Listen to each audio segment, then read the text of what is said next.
Welcome to our celebration of the Feast of Saint Cecilia. This program is a re-presentation of a program offered in 1993, designed by George Roth, then Minister of Music at Grace Episcopal Church, and many of the musicians and congregant members at that time. The music will have changed, and there are hymns and other pieces you'll hear in the program. The readings are exactly as presented in 1993. This comes with great gratitude for all music ministry in this place and in all places, and also in recognition of the many years of service of the Grace Miles organ, which will leave Grace Church in January of 2021 to make way for the new Cassavant, which will arrive in fall of 2021.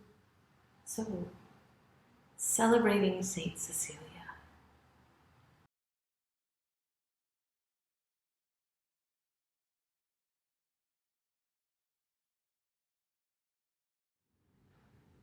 Cantantibus organis,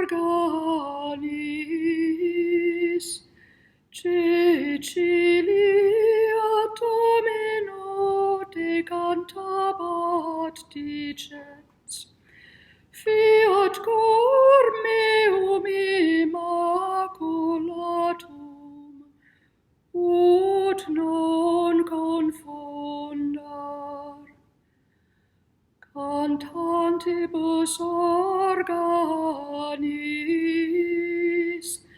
Cecilia Domino decantabat dicens, fiat cor meum immaculatum, ut non confundar.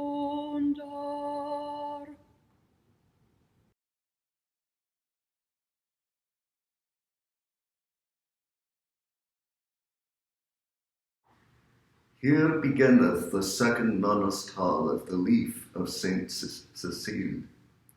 That maiden bricht, as her leaf saith Cecilia, was come of Romans and of noble kinder, and from her cradle up fostered in the faith of Christ, and bar his gospel in her minde. She never ceased, as he written finde, of her prayer, and God to love and dread, beseeking him to keep her maiden head. And when this maiden showed unto a mani wedded bay that was for young age, which was ycleped Valerian, and the day was common of her marriage, she, full devout and humble in her courage, under her robe of gold that sought full fair, had next her flesh he clad her in a hair. And wheel the organ's modern melodia, to God alone in heart thus sung she, O Lord, me soul and eke me body gie unwenned, lust that he confunded they. And for his love that died upon a tray, every second and third day she fasted, I bidding in her orisons for faste.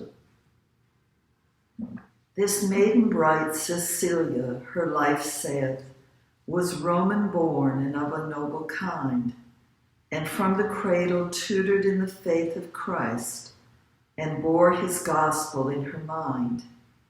She never ceased, as written do I find, to pray to God and love him, and to dread, beseeching him to keep her maidenhead.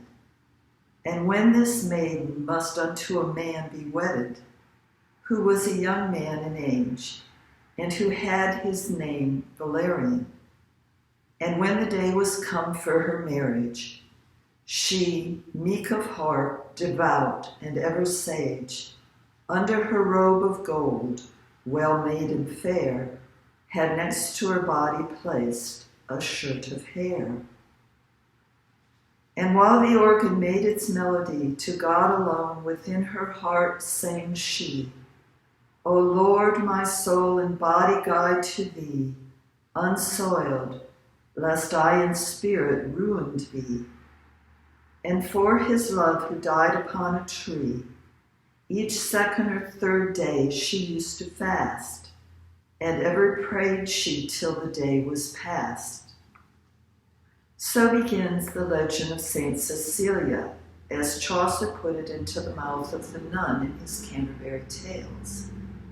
The story goes on to tell of the conversion of Valerian and his brother Tiburtius by St. Urban, after which they preached the gospel of Christ, only to be executed when they refused to desist on order of the Roman governor.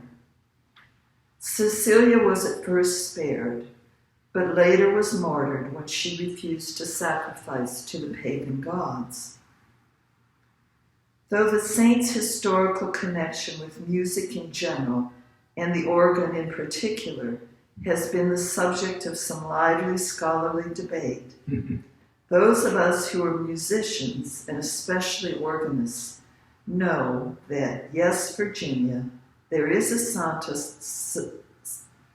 Cecilia who conversed with angels, invented the organ, and watches over it even today. Cecilia has been pictured with musical instruments, especially the organ, by artists since about 1450. And by the end of the 16th century, musical celebrations for a day, November 22, are documented in France, Germany, and Spain, as well as Italy. In 1666, a play based on her legend appeared in England, and in 1683, celebrations of her day began in London, consisting of a service, concert, and banquet. These occasions prompted the odes of poets like Dryden and Pope, and the musical settings of these odes by composers like Purcell and Handel. Saint Cecilia's Day is still a time of musical celebrations in London today.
So, in the spirit of our forebears, cantantibus organis, with the sound of the organ, let us now begin this celebration for Saint Cecilia with words from Dryden's ode, Alexander's Feast.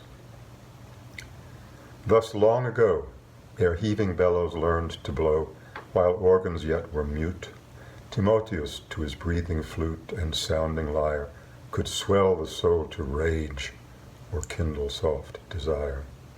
At last divine Cecilia came, inventress of the vocal frame, the sweet enthusiast from her sacred store, enlarged the former narrow bounds, and added length to solemn sounds, with nature's mother wit, and arts unknown before. Let old Timotheus yield the prize, or both divide the crown. He raised a mortal to the skies. She drew an angel down.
Soul of the world, inspired by thee, the jarring seeds of matter did agree.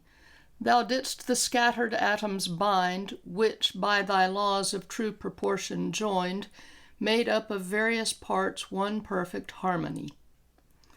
Thou tunedst this world below, the spheres above, who in the heavenly round to their own music move. With that sublime celestial lay, can any earthly sounds compare? If any earthly music dare, the noble organ may. From heaven its wondrous notes were given. Cecilia oft conversed with heaven. Some angel of the sacred choir did with his breath the pipes inspire, and of their notes above the just resemblance gave, brisk without lightness, without dullness grave. Wondrous machine! To thee the warbling lute, though used to conquest, must be forced to yield, with thee unable to dispute.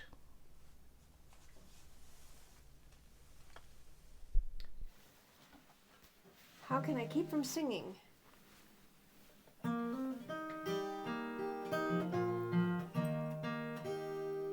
My life flows on in endless song, above earth's lamentation.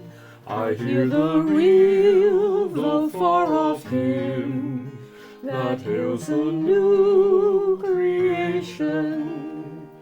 No storm can shake my inmost calm, while to that rock I'm clinging. It sounds an echo in my soul. How can I keep from singing? What though the tempest round me roars? I know the truth it liveth. What though the darkness round me close? Songs in the night it giveth. No storm can shake my inmost calm, while to that rock I'm clinging. Since love is Lord of heaven and earth, how can I keep from singing? I lift mine eyes, the cloud grows thin. I see the blue above it, and day by day this pathway smooths, since first I learned to love it. The peace of Christ makes fresh my heart, a fountain ever springing. All things are mine, since I am His. How can I keep from singing?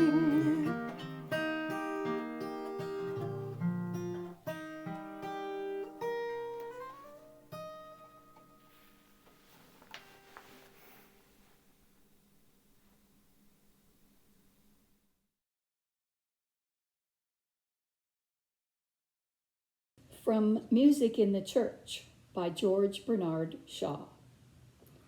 Unfortunately, most churches are provided with nothing better in the way of instrumental music than a huge machine called an organ, which, though capable of great things in the hands of a first-rate player dealing with solo music specially written for it, is in many ways highly objectionable for accompanying choral music, and a quite atrocious substitute for orchestral accompaniments.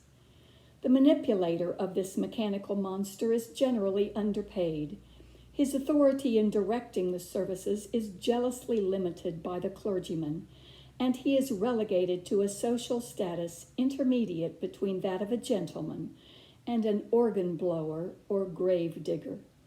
For my part, I have hardly ever heard a service at a country church without wondering at the extraordinary irreverence of the musical arrangements, the gabbing and bawling of the boys in the psalms, the half-hearted droning of the congregation in the hymns, and the trumpery string of modulations and tunes played by the organist to play the people out of the church.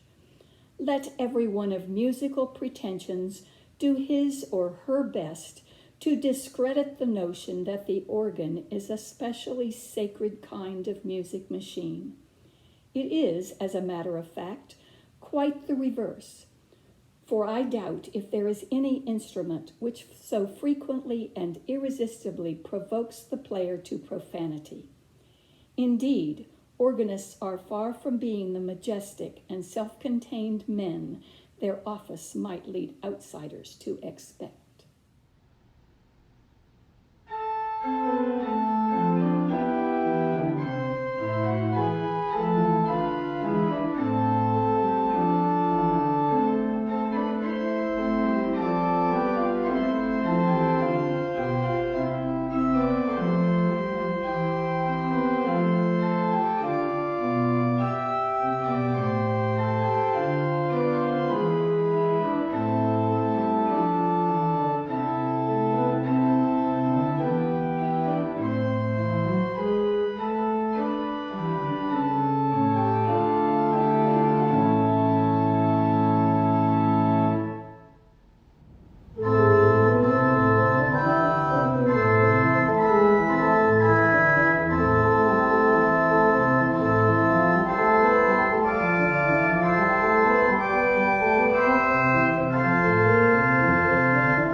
A reading from Lives of a Cell by Lewis Thomas.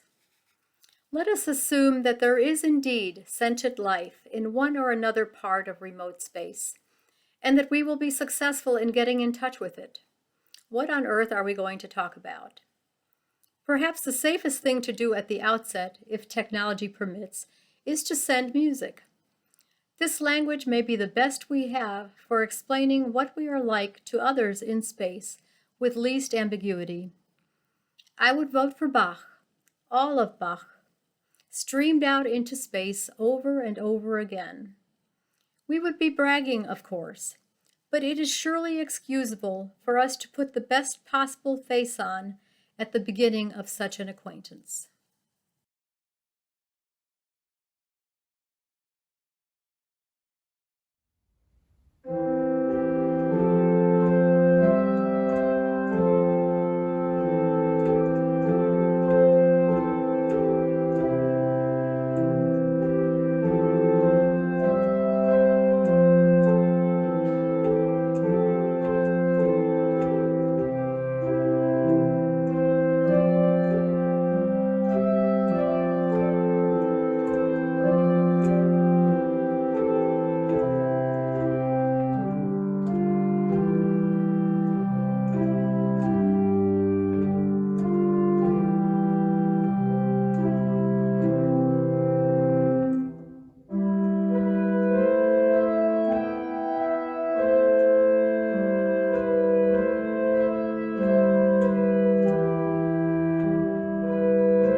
A reading for Church Music Sunday by Garrison Keeler.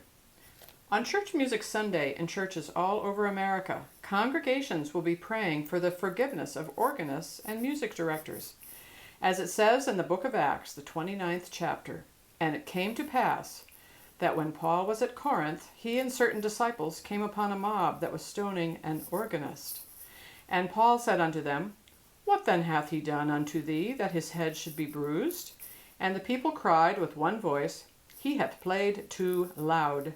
Yea, in the singing of psalms he hath made our heads to ring. He sitteth up high in the loft, and many are the pipes, and the volume pedal thereof. And though there be few of us below, he playeth with all the stops, the Assyrian trumpet stop, the stop of the ram's horn, and the stop that soundeth like the sawing of stones. And we cannot hear the words that come out of our own mouths. He always tosseth in variations that confuse us, and he plays loud and discordant, and always in a militant tempo, so that we have not time to breathe as we sing." Paul, on hearing this, had himself picked up a small stone and was about to cast it. But he bade the organist come forward, a narrow man, pale of complexion. And Paul said unto him, Why hast thou so abused thy brethren?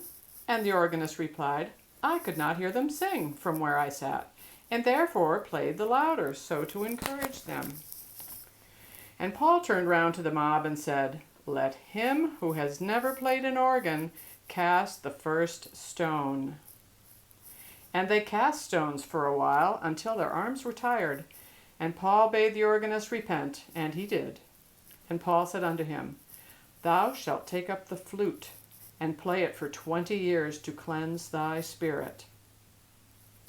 And afterward they returned to Corinth, and sang unaccompanied, and had coffee, and were refreshed in the faith.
A Song for St. Cecilia's Day by John Dryden, 1687. From heavenly harmony, this universal frame began.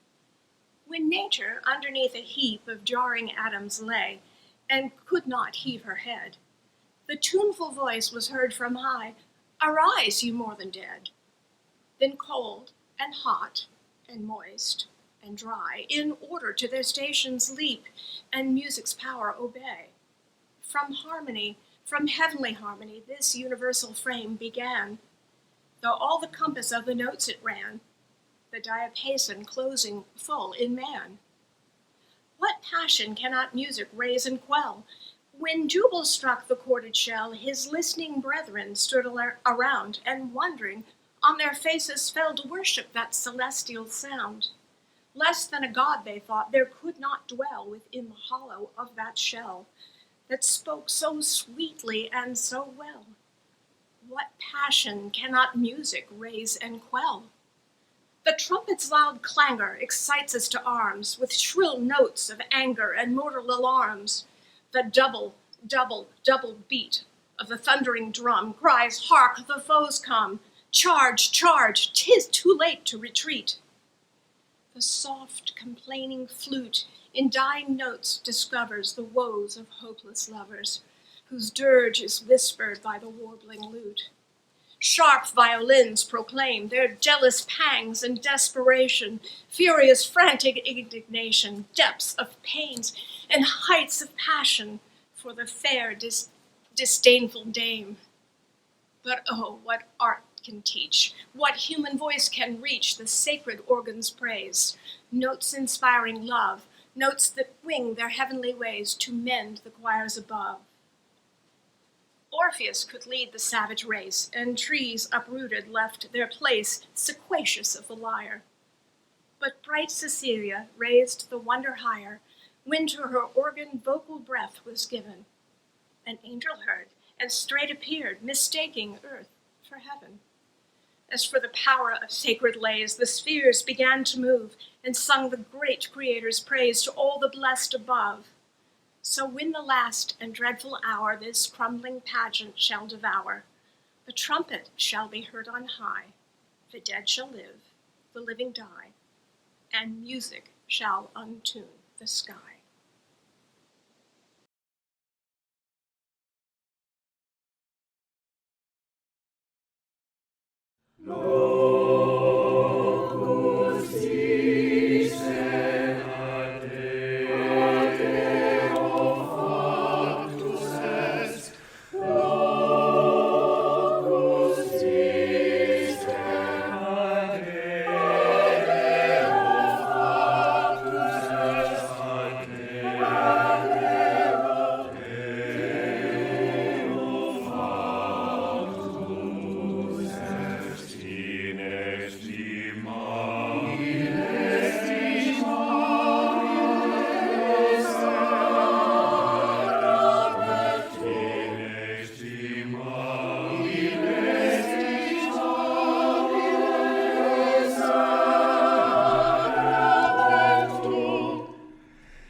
Hymn to Saint Cecilia by W.H. Auden. In a garden shady, this holy lady with reverent cadence and subtle psalm, like a black swan as death came on, poured forth her song in perfect calm, and by ocean's margin this innocent virgin constructed an organ to enlarge her prayer, and notes tremendous from her great engine thundered out on the Roman air. Blonde Aphrodite rose up excited, moved to delight by the melody. White as an orchid, she rode quite naked in an oyster shell on top of the sea.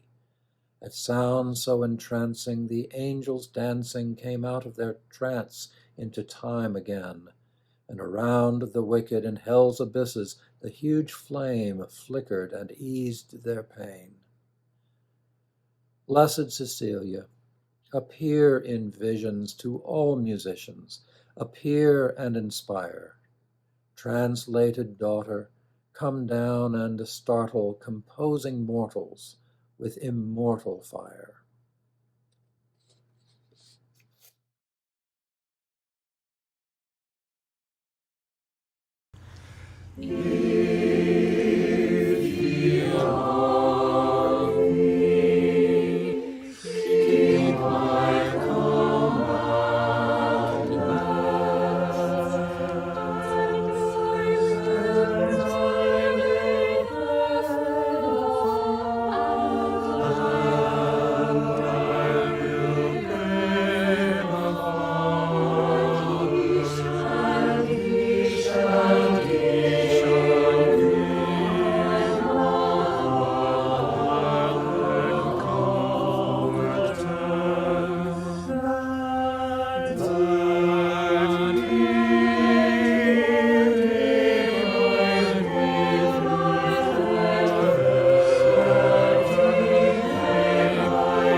A reading from an ode on St. Cecilia's Day by Alexander Pope with a conclusion by Newburgh Hamilton.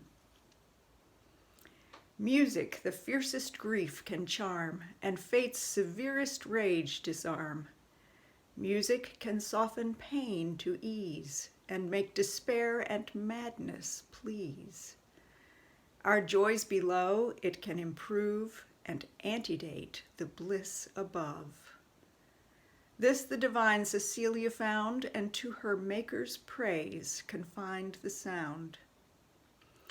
When the full organ joins the tuneful choir, the immortal powers incline their ear.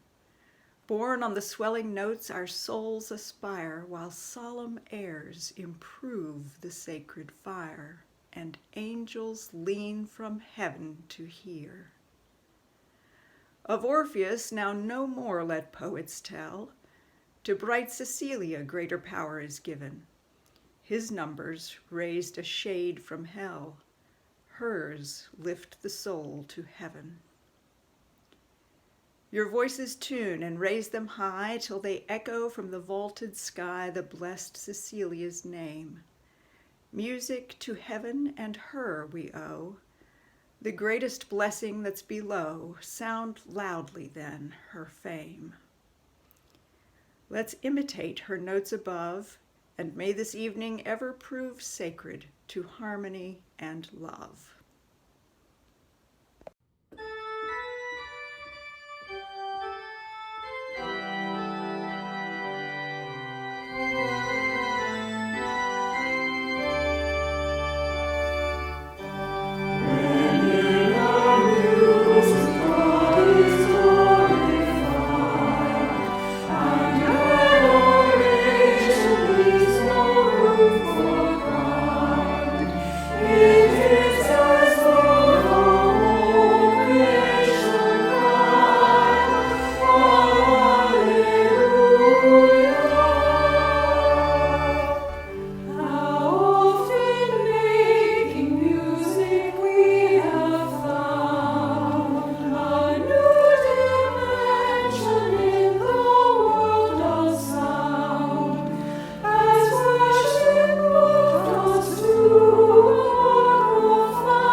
Cut.